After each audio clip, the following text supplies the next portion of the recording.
বর্তমান যুগে বিনিয়োগ বা ইনভেস্টমেন্ট যেন জীবনের একটি অংশ হয়ে গেছে।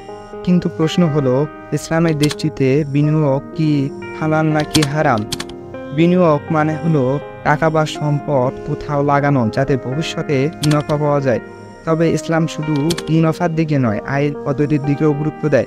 কিছু বিনিয়োগ স্পষ্টভাবে হারাম, যেমন সুদভিত্তিক ব্যাংক বা ব্যবসা, অ্যালকোহল, জুয়া বা হারাম পণ্যের কোম্পানি, চেইন মার্কেটিং বা প্রতারণামূলক স্কিম।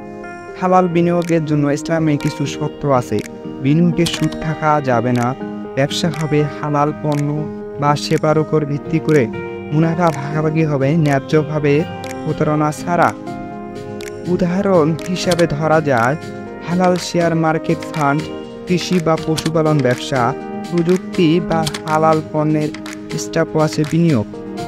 রাসূল সাল্লাল্লাহু আলাইহি ওয়াসাল্লাম বলেছেন, যে সম্পদ হালাল পথে উপার্জিত হয় আল্লাহ তাতে বরকত দান করেন। তাই যে বিনিয়োগে অন্যের ক্ষতি নেই, প্রতারণা নেই, সুদ নেই, তা ইসলামে অনুমোদিত। আপনার বিনিয়োগ যেন শুধু লাভজনক নয়, বরং হালাল ও বরকতময় হয়, এই দোয়া রইল। ভিডিওটি ভালো লেগে থাকলে অবশ্যই লাইক, শেয়ার আর সাবস্ক্রাইব করতে ভুলবেন না। ধন্যবাদ সবাইকে।